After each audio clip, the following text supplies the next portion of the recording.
জয়গুরু। আপনারা কে কেমন আছেন একটু কমেন্টে লিখে জানাবেন। আজকে যে ঘটনাটা ছাড়বো, আসামে আসামের হুজাই বলে মিঠু মন্ডল, এই বিরাট বড় এক ভক্ত মায়ের ঘটনা বলবো। এই মা শুনলে অবাক হয়ে যাবেন। তার সমস্ত কিছু যা ছিল ব্যাংকে ট্যাঙ্কে কুড়িয়ে টুড়িয়ে সোনা সব বিক্রি করে ঠাকুরকে দিল। তারপরে তার সাথে তার স্বামী কি করলো শুনলে অবাক হয়ে যাবেন। ঘটনাটা যদি দেখতে চান পুরো, তার স্বামী কি করলো, তার জীবনে কি নেমে আসলো অর্ঘ্য দেওয়ার পর, ঘটনাটা যদি পুরো শুনতে চান ভিডিওটা পুরোটা দেখবেন। আচ্ছা, আর তার মধ্যে দুটো কথা বলি। এই কত মায়েরা দাদারা অনেক কষ্ট করে রোগ ব্যাধি দুঃখ কষ্ট জ্বালা যন্ত্রণার জন্য অনেক অনেক অর্ঘ্য দিয়েছেন। আমাদের ত্রিপুরাবাসী, আসামের তো কথাই নেই, আসামের 70% টাকা আসাম থেকে এসছে। আমাদের মেদিনীপুর, আমাদের মুর্শিদাবাদ, বহরমপুর, যাই অনেক জায়গার থেকে প্রচুর অর্ঘ্য এসছে। এটাই আমি বোঝা গেল ঠাকুরকে এরা ভালো না বাসলে অর্ঘ্যটা দিতে পারতো না। খালি একটা ভিডিও দেখে, তার ভিডিও দেখে হাজার হাজার টাকা পাঠিয়ে দিচ্ছে। এটা প্রমাণ আমাদের অনেক গুরু ভাই মায়েরা ঠাকুরকে ভালোবাসে, ঠিক আছে। আর তার জন্য তারা অনেক রোগ ব্যাধি দুঃখ কষ্ট থেকে মুক্তিও হয়েছে। তাই সবাইকে বলবো, আপনারা পারলে এইখানে অনেক জায়গায় তো বেড়াতে গেছেন, একবার এই অমৃত ধামে, এই অমৃত ঠাকুর বাড়িতে একবার এসে ঘুরে যান, একটা দিন থেকে যান। যা দুঃখ কষ্ট জ্বালা যন্ত্রণা আছে দেখেন মেটে কিনা, যা রোগ ব্যাধি আছে তাদেরও মেটে নাকি প্রমাণ করে নেন। আমি ভণ্ড, আমি বাজে লোক, আমি ঠাকুরের কুকুর হওয়ার চেষ্টা করছি, আমার কোনো দাম নেই, কিন্তু এখানে ঠাকুর লীলা করছে, একদম বাস্তব ঘটনা। আর একটা জেনে রাখেন, ভগবানের কাছে গেলে কিচ্ছু পাবেন না, ভগবানের ভক্তের কাছে যান, ভক্তের কাছেই পাবেন। এই কথা বলে রাখলাম। একবার এই অমৃত ঠাকুর বাড়ি এখানে এসে একবার ঘুরে যান। তার দুঃখ কষ্টে পড়ে আছেন, অন্তত এক রাত্রির এখানে কাটিয়ে যান, আসবেন যেমন। আর যারা অর্ঘ্য দিয়েছেন তারাও একবার কষ্ট করে সবাই মিলে বাড়ির সবাইকে নিয়ে আসবেন। এখানে থাকার ব্যবস্থা, খাওয়ার ব্যবস্থা সব আছে, কোনো অসুবিধা হবে না, এই বলে রাখলাম। কেমন জয়গুরু। ঘটনাটা শুরু করছি ওই মিঠু মন্ডলের। এই মিঠু মন্ডল নানান রকম রোগ ব্যাধিতে আক্রান্ত ছিল। 12 মাসে ডাক্তারকে ডাক্তার দেখায়, ওষুধ খায়, কিন্তু যেমন তেমনই থাকে, 2-4 দিন ভালো থাকে, আবার তেমন। সে একদিন চোখের জল ফেলতে ফেলতে বলল, দাদা আমার 12 মাসের শরীর খারাপ, অসুস্থ, এর থেকে কি মুক্তি পাওয়া যায় না? আর না, ওরে পাওয়া যায় না কেন, ঠাকুর তো সব বলা আছে রে।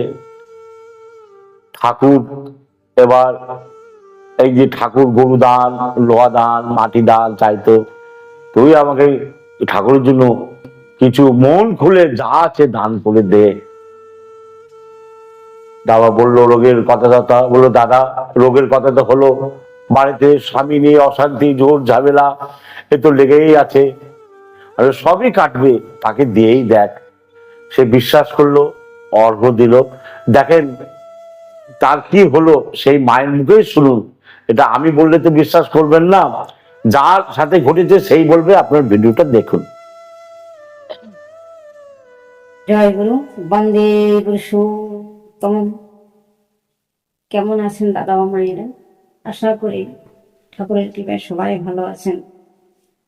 আজ আমি আপনাদের সামনে আমার জীবনের বাস্তব ঘটনা তুলে ধরব। ভিডিওটা প্রথম থেকে শেষ পর্যন্ত দেখুন। তো আরম্ভ করছি। আমার সংসারে স্বামী স্ত্রী অনেক ঝুট ঝামেলা ছিল।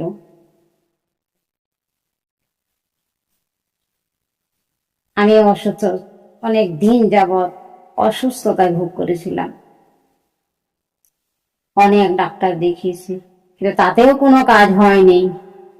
গোপাল দাদার ভিডিও দেখে আমি ফোনে দাদাকে জানাই।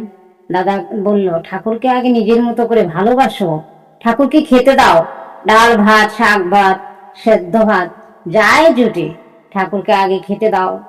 আমি দাদার কথা মতে তাই তাই করি। তিনি আরো টোটকা দিয়েছেন আমাকে, আমি সেগুলো অ্যাপ্লাই করি। তিনি বললেন, ঠাকুরকে নিঃস্বার্থভাবে আগে কিছু দিতে হয়। আমি সেই মতে ঠাকুরকে ভালোবেসে কোনো স্বার্থ না রেখে আমি অনেক কষ্ট করে অর্ঘ্য দিয়েছি। এখন আমার সংসারে আর কোনো ঝামেলা নেই, আমার কোনো অসুস্থতা নেই, আমি এখন ভালোই আছি। কেন আমি গোপাল দাদাকে দিতে যাব কেন? আমি তো ঠাকুরকে দিয়েছি। আপনারা জানেন না, ঠাকুর যে চাইতেন সোনা দান, গরু দান, লোহা দান, ঠাকুর তাই উনার মাধ্যমে এগুলা চাইছেন। আপনারা ঠাকুরের ইতিহাস ঘেটে দেখুন, পাবেন। তাই বলছি, আপনারা সবাই ঠাকুরকে ভালোবেসে খেতে দিন না। 1 মাস 2 মাস দিন।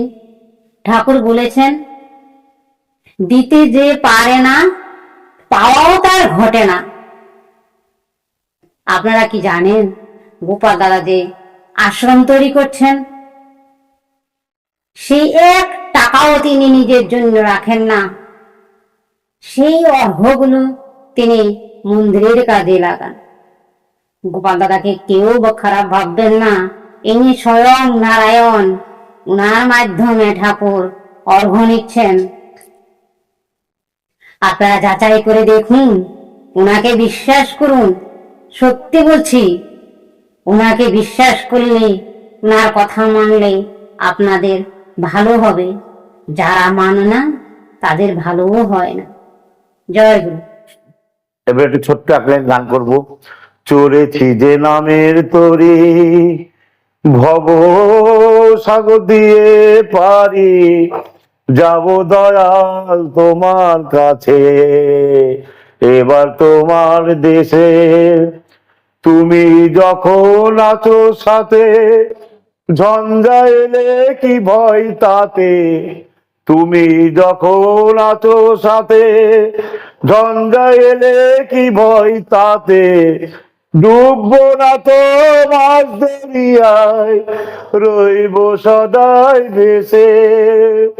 তুমি দয়াল নিয়ে যাবে আলোক তরির তীরে।